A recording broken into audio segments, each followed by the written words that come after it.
Hi, everyone. You're joining us for a Theory U Around the World series, where Yael and I, co-founders of Bidu, have conversations with some remarkable practitioners who work with Theory U in various countries and fields and are generous to share their knowledge and experience with all of us. Today, we have the great privilege of hosting Dr. Katrin Kaeufer, who is the director of the Just Money program at the MIT Department of Urban Studies and Planning, and a co-founder and managing director of the Presencing Institute, the institute that leads the work with Theory U around the world. Katrin focuses on leadership, transformational change, and values-based finance. She's the author of several books, among them Leading from the Emerging Future, Just Money, Mission-Based Banking and the Future of Finance, and upcoming Presencing, Transformation of Society, Business, and Self, a new book that presents the latest developments in Theory U, along with inspiring stories from around the world. We are eagerly looking forward to reading it and are delighted to host you here today. So thank you for being with us today, Katrin. Thank you for having me. As one of the co-founders of the Presencing Institute, you've been an integral part of the team leading the evolution of Theory U and its implementation for over 20 years. Today, however, we want to focus our conversation on the area where you're the expert, applying Theory U in the field of banking. So my first question is about your motivation. Theory U can be applied in so many different fields and has been applied in so many different fields, right? Like education, community work, government, healthcare, social organizations, environmental issues. Why banking? What inspired you to bring Theory U to this particular sector? Thank you again so much for having me. I'm very excited to see the two of you and being here. So my work in this field of finance and banking actually started before I started with Theory U. So that's an earlier life than then merged into my work with Theory U. I always felt that on a societal level, we have a challenge with our monetary system, our financial system. The financial system is so dominant in our economy. So at the end of the day, our economic system is about providing products and services for society. And the role of the financial system is to facilitate the transaction in the economic system. But the power structure has turned around. So if you look at the size of financial institution, if you look at the risk that comes with failure of financial institutions, and if you also look at the impact and influence of financial institutions in politics, you see the power dominance of finance. And I wanted to understand, what happened, how come? And I did my PhD on values-based finance over 30 years ago. And I realized that there are a lot of innovative approaches that transform finance, but they don't really get traction. And that's when I joined the MIT Organizational Learning Center here in Cambridge, Massachusetts, to understand how do systems learn and how do organizations learn. So I brought this question of how to transform the financial sector into my work here at MIT. So it was basically, something I carried with me as a question. Mm-hmm.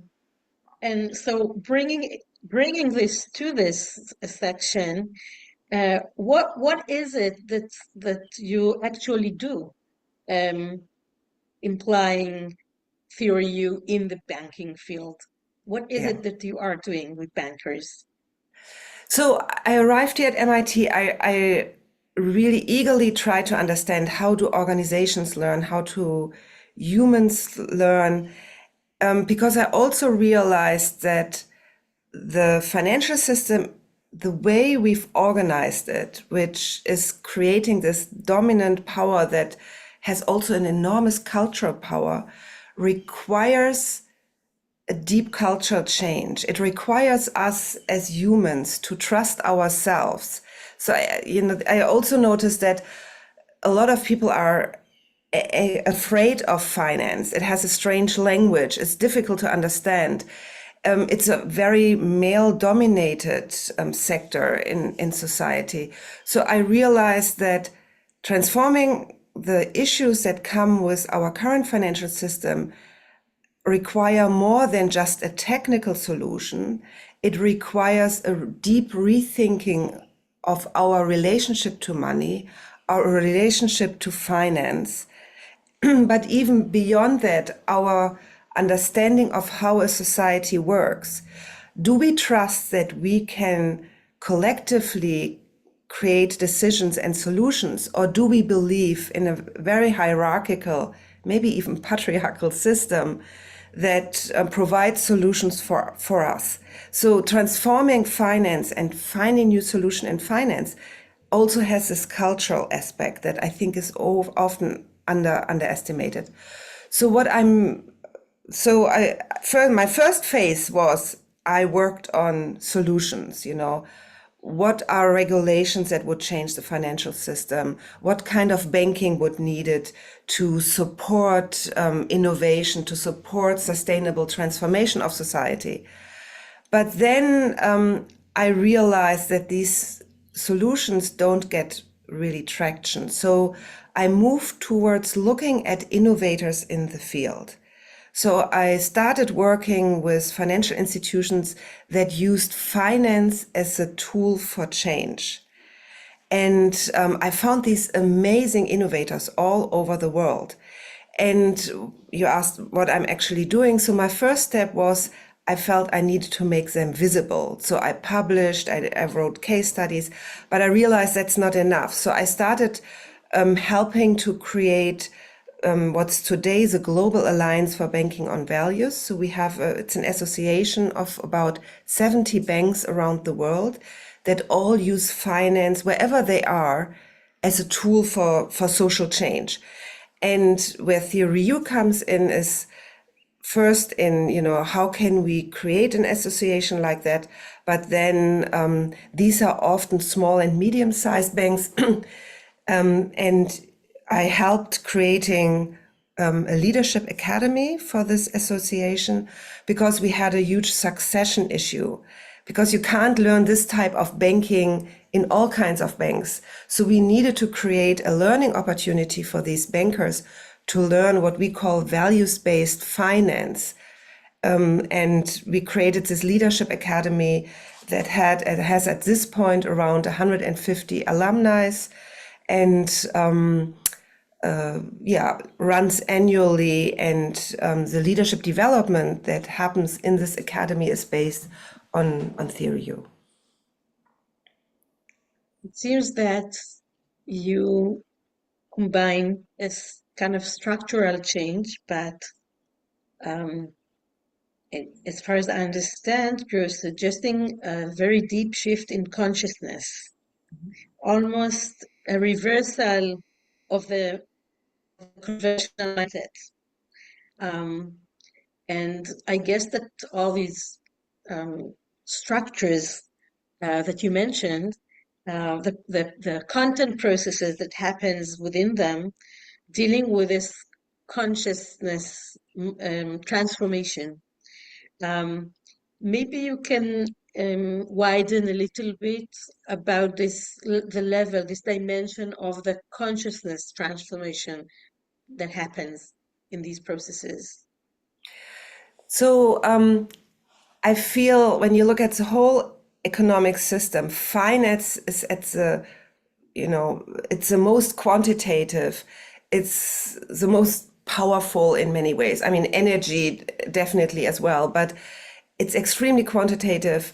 It's extremely rational to a certain degree. How we organize our financial system obviously is not rational, but the fact that we deal with numbers makes it very cognitive and intellectual. So where does consciousness comes in? I realized very quickly. So if you look, for example, at microfinance, or if you look at impact investment, you see that there was this huge initiative, or almost like a movement towards microfinance as a solution for poverty all around the world, or impact investment as a solution for handling the negative externalities of the financial system. And what I realized is that you cannot standardize impact in finance. You probably cannot standardize it everywhere. So this is where consciousness comes in. You can work as a microfinance banker, or you can work as an impact investor banker and still create a lot of negativity and poverty and negative externalities. There is a very fine line, and this difference between whether microfinance or impact investment has a positive impact or a negative impact has to do with consciousness. Because even if you create all these check boxes, this is microfinance, if you fill out these 16 check boxes, you still can create suffering. So one of the bankers I work with, the CEO of one of the banks, said, the first thing he learned when starting as a banker from his mentor was, a loan can destroy a life and a loan can rescue a life. And this very, fine difference between rescuing and destroying has to do with consciousness. It has to do with you leaning into the context. And at the end of the day, it has to do with your intention. I'm not arguing against profit. All the banks we work with are profitable, often very profitable. But when it comes to this conflict between, do you maximize your profitability at this point, or do you really see what happens with the money? Where do you stand at this decision point has to do with consciousness. And I feel, and from the outset, if you just try to be an objective observer, you might think, oh, this is all microfinance. There's a very subtle difference where you lean in and you ask yourself, what's the impact on this family? What's the impact on this community? And that's where even in finance, you can't take out this amazing human ability to put yourself into the perspective of the recipients and to be open, to have an open heart, and to keep this heart open, although it's a sector that's so intellectually dominated.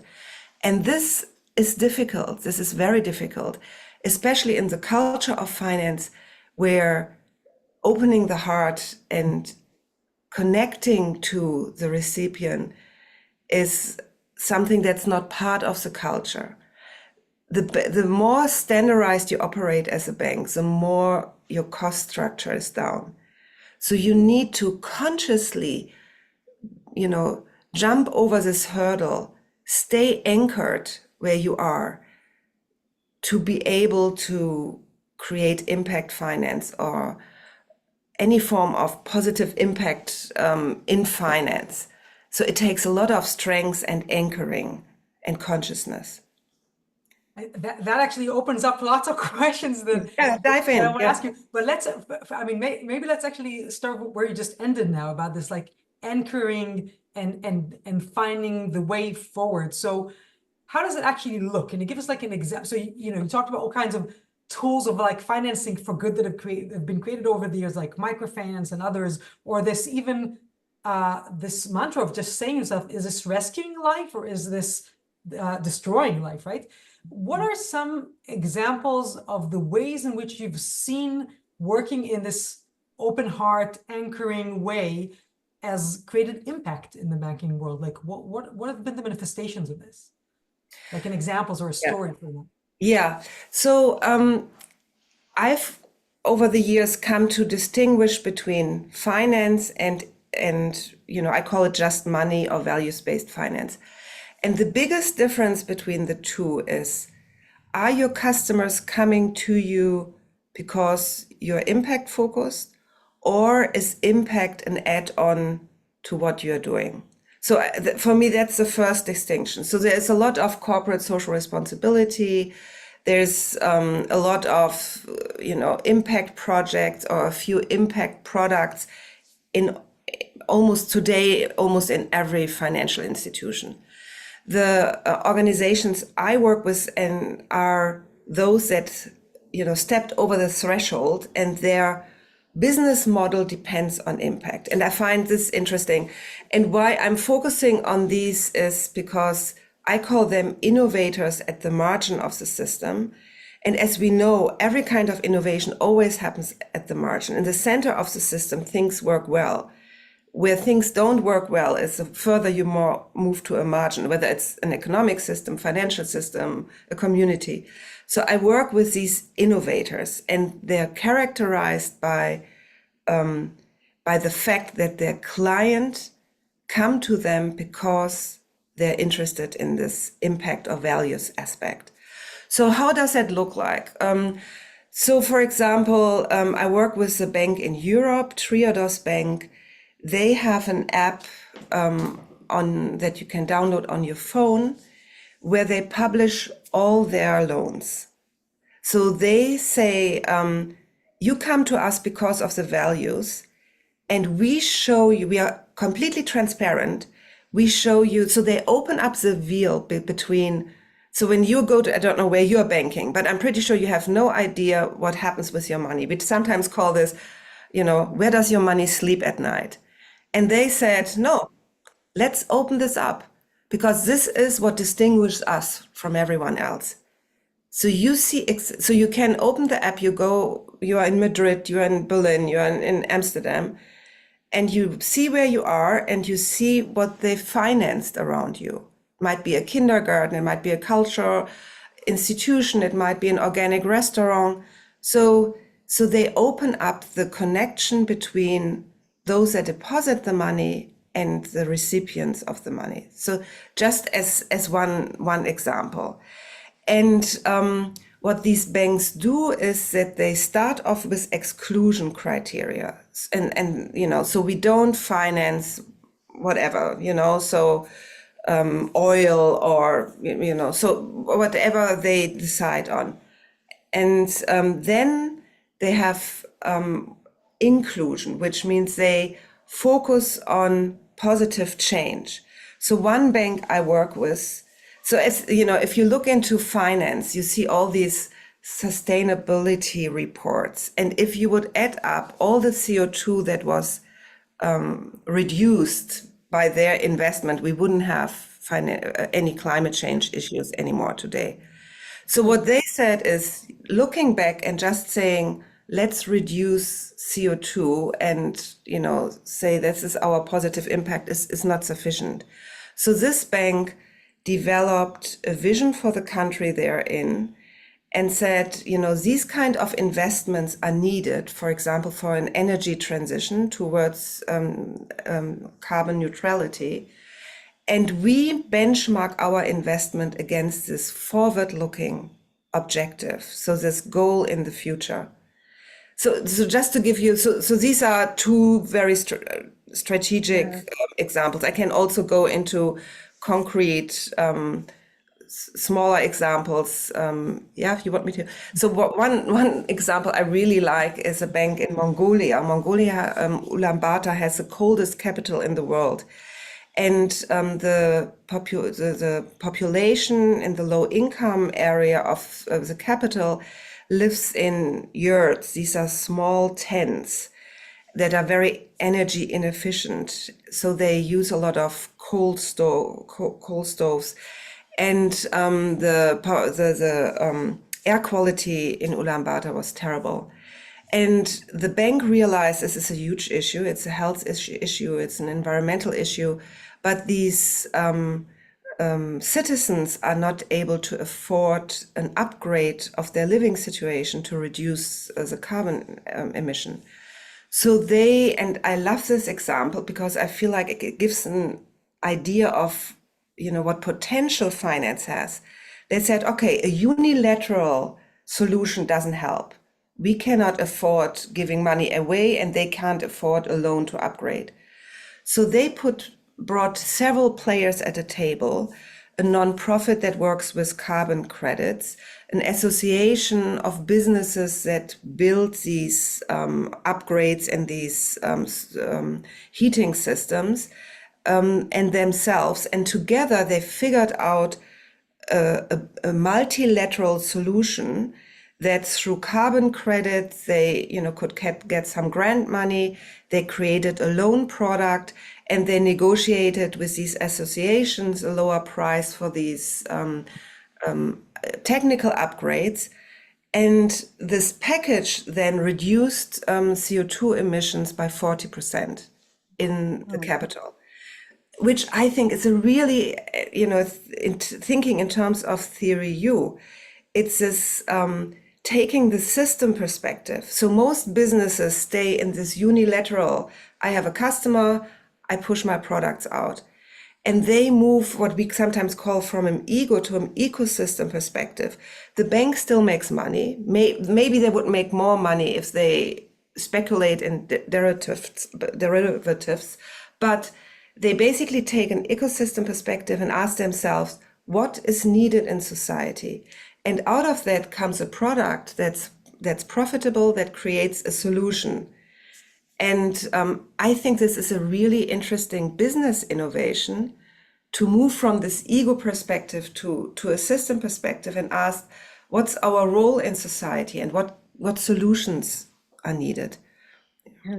So, Katrin, you just mentioned very explicitly now this principle of moving from ego to eco mindset and perspective.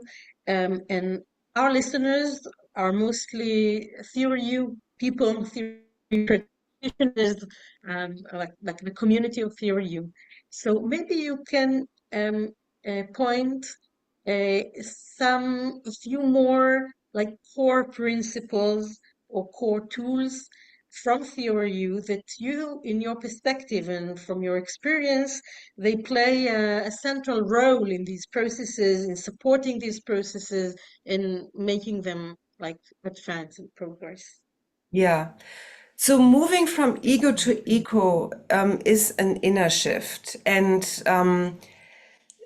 it takes deep reflection and an awareness. Maybe I briefly summarize what it means. So our current economic theory basically argues if we all individually maximize our profit, the whole will work out well. So based on our individual drive for profit maximization, we create efficiency across the economic system, and with that lower prices and jobs and so on.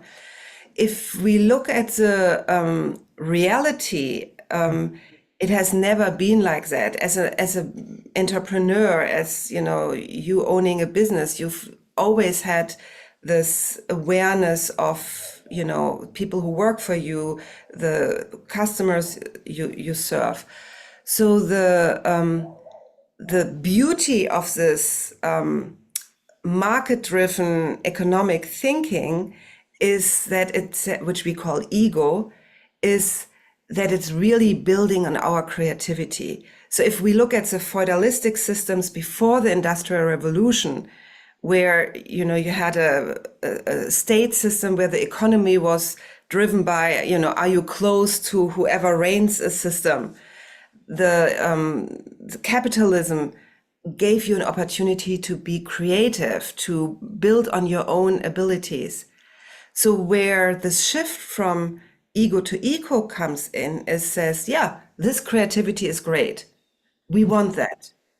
But are you doing this just from this small ego, or are you doing this from what we call the self with a capital S, from this broader perspective? Yes, I want to build this business, but I want at the same time a healthy world. I want a neighborhood that works. I want a society that works. And this can't be captured by economic data. This is an invisible inner shift. So in a way, you do the same thing. You're an entrepreneur, but you wake up in the morning and you become aware of, what am I doing? So you keep this creativity of the ego, which is amazing, but you transform this to this broader perspective, to this, what we call at the bottom of the you, stepping into your highest future potential. So you hold this ability that we have.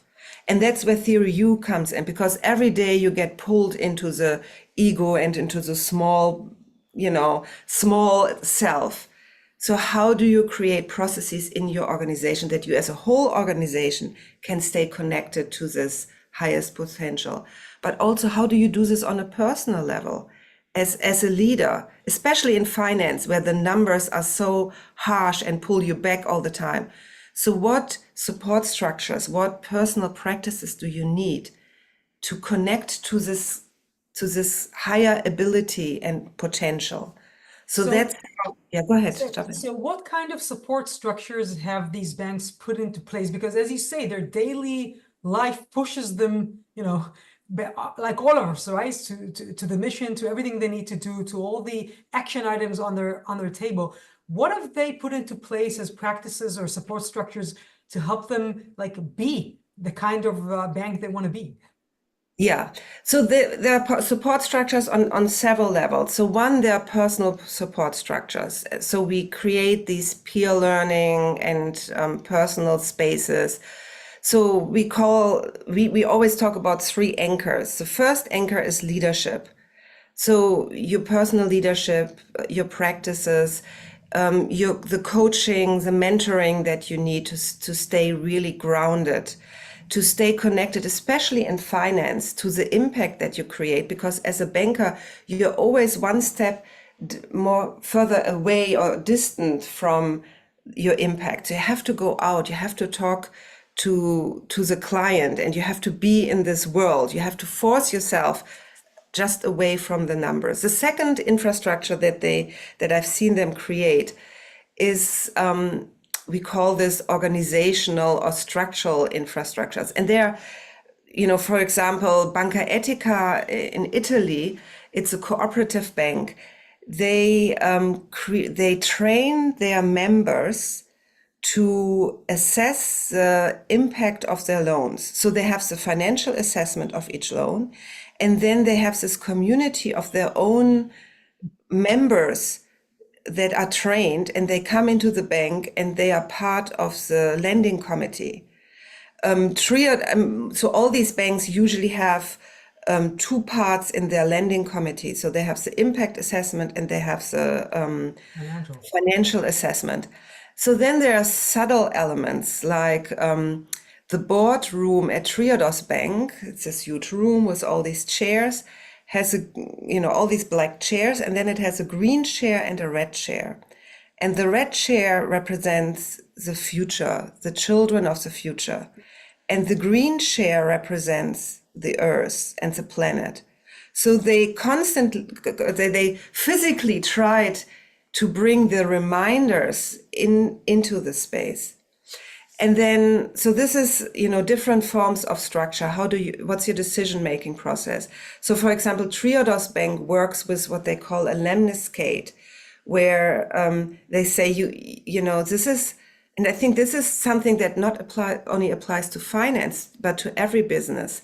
The moment you leave behind this idea that you can just quantify and you just can have an Excel sheet to come to decisions, you realize that there's always your personal judgment is relevant for an assessment. So they developed this lemniscate that forces them in every decision to go, between. So what happens for society? What happens for us? So they bring in these different questions that forces you to, and it's a culture, also a cultural element that you accept. So I interviewed one banker who came from a full profit bank into one of these values-based banks. And she said, in a way, working in these mainstream banks, it's so much easier. At the end of the year, you get a bonus when you have reached this number or not. When you work in a values-based bank, you never really know. So you decide, for example, we don't finance any solar installations on open space, only on built environment. But then, because you feel like this is not sustainable, if you you close up an open meadow with a solar installment. But then someone comes to you and says, we have this land that's toxic, and also these solar panels would provide some shade. And you're like, oh yeah, in that case, it might make sense. So you move away from a decision making that's just black and white towards, yeah, you always have to stay open, which is where Theory U also comes in. So the third anchor for the banks I work with is ownership. So who owns the bank? And those that own the organization, what do they think? So most of the banks I work with are cooperative banks, or they're banks held in a non-profit or a trust, because the moment you have owners that are just focused on maximizing profit, it's very hard to stay values focused, because you have this constant pull. So these are three anchors: the leadership, the organizational processes, structures, and the ownership. So these are the anchors which relates to the bankers. And I want to shift our perspective now to our listeners, people who are not bankers. And I want to ask you how this whole processes relates to us, to non-bankers. I always say, so the way you decide on where do you buy your food, do you buy local or do you buy non-local?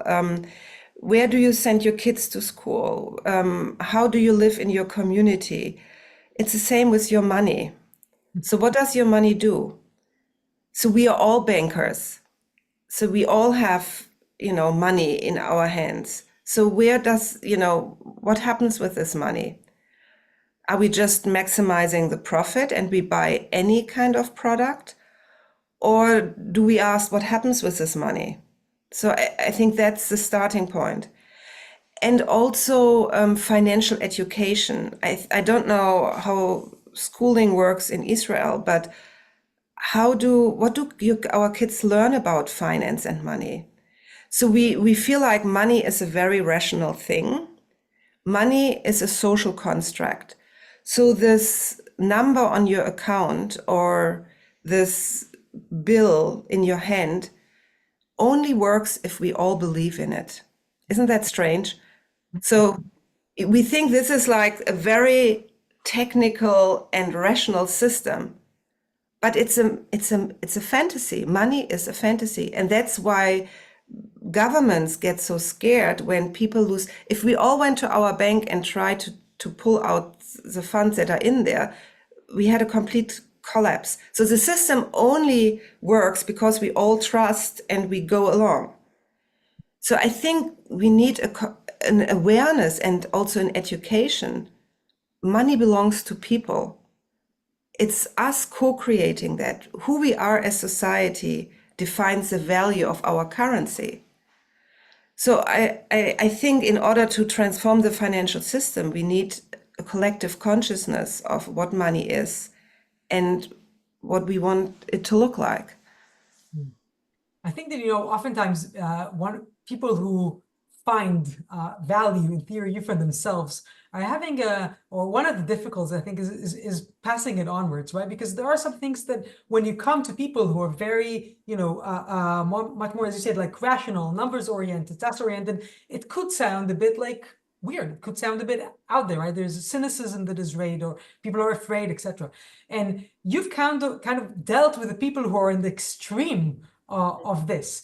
What did you find, like when they're intersecting with Theory U, what are the challenges that come up, and how have you addressed them? How have you succeeded to pass this forward to people that might be actually very cynical about this kind of work? I think the core of Theory U is who you are as a person. It's a very personal practice. And what I often see is that people have a split personality. So you work in a system that you don't like, you understand the negative impact, but you don't know how to get out of it. And I think that's where we can also be helpful. I think we need spaces in society where we can be honest. People are not happy when they're cynical. People are not happy when nobody gets up and says, oh, let's create a big mess and destroy everything. So, Theory U is a method. Theory U describes different qualities of how we can attend to each other, how we can attend to ourselves. But I also believe that Theory U is almost like a movement. So there is this awakening of who do I want to be individually? Who do we want to be as society? And this recognition that we collectively create results that we individually don't want.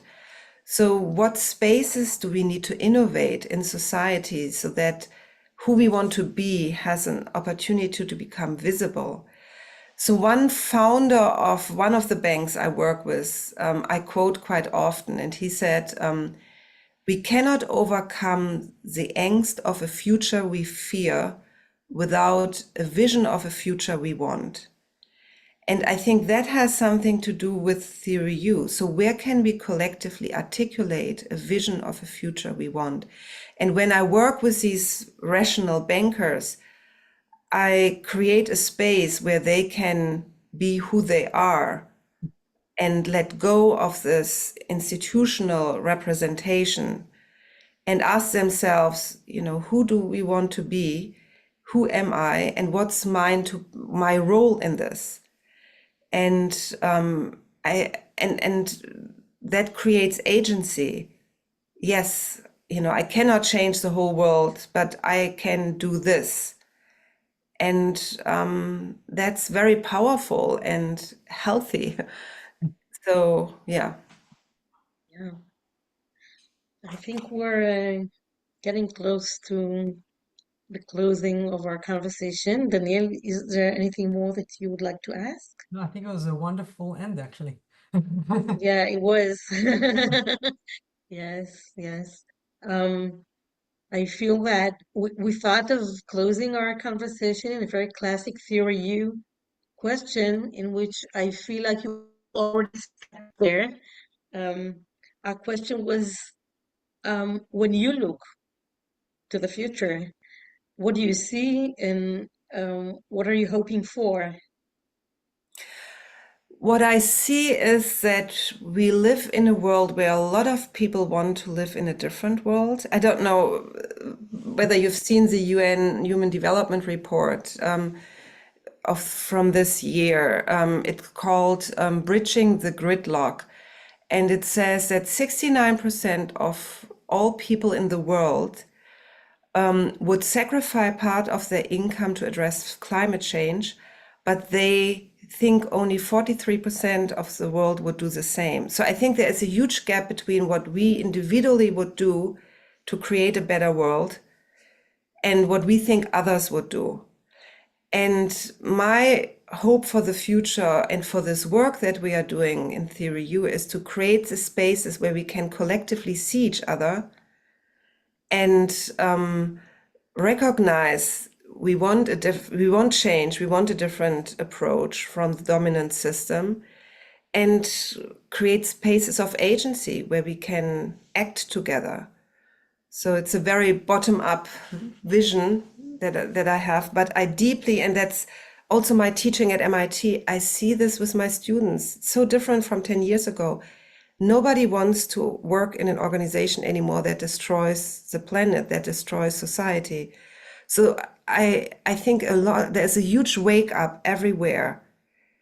And I feel like we need to create spaces to connect people that want to, and I think the vision is also clear. It's a vision of a regenerative way of living. And I think that's very clear, and to create the spaces to make this transformation possible. Thank you for being a big part of making this transformation more likely to happen in the future. Thank you so much for this conversation, Katrin. Thank you for having me. Really appreciate that. Thank you very much.